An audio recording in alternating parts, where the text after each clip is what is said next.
जन के शिकारी समान ज्ञान चलचित्र समान ज्ञान में आपका फिर से स्वागत है।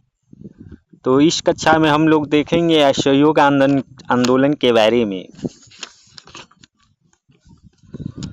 असहयोग आंदोलन का प्रस्ताव भारतीय राष्ट्रीय कांग्रेस के कलकत्ता अधिवेशन में सितंबर 1920 में पारित किया गया था, किंतु इसके पूर्व ही बिहार में असहयोग का प्रस्ताव पारित हो चुका था और राष्ट्रवादियों ने सरकार से असहयोग आरंभ कर दिया था।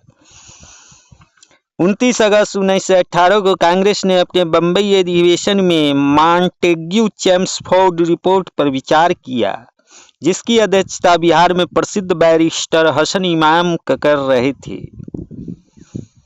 अधिवेशन में रिपोर्ट पर असंतोष जाहिर करते हुए ब्रिटिश सरकार पर दबाव डालने के लिए हसन इमाम के नेतृत्व में एक प्रतिनिधिमंडल को इंग्लैंड भेजने का प्रस्ताव रखा गया।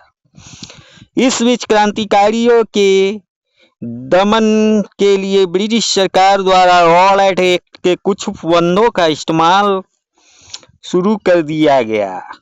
इस काले कानून के खिलाफ गांधी जी के नेतृत्व में पूरे देश में जन आंदोलन छिड़ गया। बिहार में यह आंदोलन 6 अप्रैल 19 को हड़ताल के रूप में शुरू हुआ।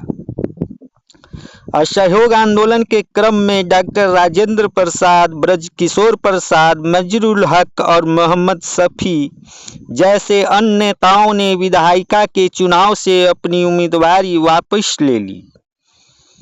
असहयोग आंदोलन का समर्थन करते हुए बिहार में राजेंद्र प्रसाद ने अपनी लाभप्रद वकालत छोड़ दी थी। उसी समय अन्य नेताओं जैसे कि मोतीलाल नेहरू, सी.आर. दास, जवाहरलाल नेहरू, लाला लाजपत राय ने भी वकालत छोड़ दी थी। महेंद्र प्रसाद, अनुग्रह नारायण सिंह तथा ब्रजनंदन प्रसाद आदि ने अदालतों का बहिष्कार शुरू कर दिया। छात्रों के वैकल्पिक शिक्षा प्रदान करने के लिए पटना गया रोड पर एक राष्ट्रीय महाविद्यालय की स्थापना की गई। इस राष्ट्रीय महाविद्यालय के प्रांगण में बिहार विद्यापीठ का उद्घाटन गांधी जी द्वारा 6 फरवरी 1921 को किया गया। मजरुल हक इसके कुलाधिपति बने। ब्रजकिशोर प्रसाद कुलपति तथा डॉक्टर राजेंद्र प्रसाद महाविद्यालय के प्राचार्य बने। 30 सितंबर 1921 को मजरुल हक ने सदाकत आश्रम से दी मदरलैंड नामक अखबार निकालना प्रारंभ किया।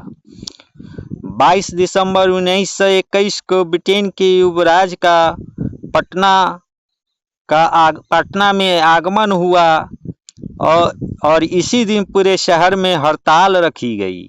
असहयोग आंदोलन अपने चरम पर था कि 5 फरवरी 1922 को चौरी चौरा कांड के फलस्वरूप गांधी जी ने आंदोलन स्थगित कर दिया और इस तरह से असहयोग आंदोलन 5 फरवरी 1922 को बंद हो गया।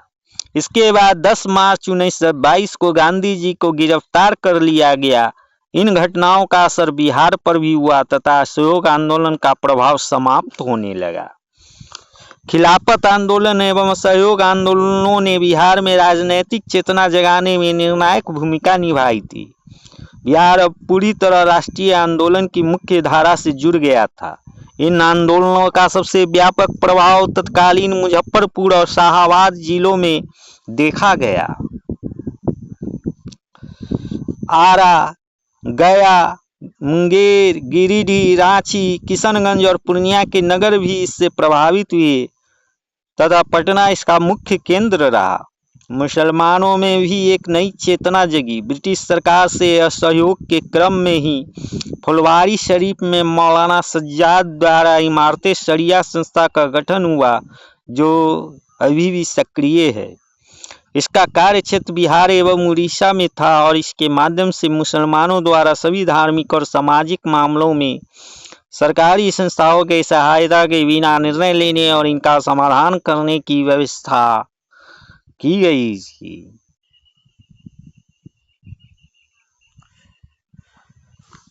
अब हम लोग देखेंगे स्वराज दल।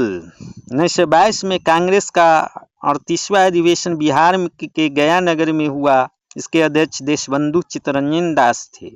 इस अधिवेशन में कांग्रेस द्वारा विधायिका में भाग लेने या इसके बहिष्कार को जारी रखने के मुद्दे पर बहस हुई और निर्णय बहिष्कार के पक्ष में हुआ, किंतु मोतीलाल नेहरू, सत्यमूर्ति, चित्तरंजन दास आदि विधायिका में प्रवेश करने के पक्ष में थे। इन्होंने स्वराज दल का गठन कर लिया। बिहार में फरवरी 1923 में स्वराज दल की शाखा का गठन हुआ तथा श्री कृष्ण सिंह इसके नेता बनाए गए। 2 जून को पटना में इसकी आरंभिक बैठक हुई।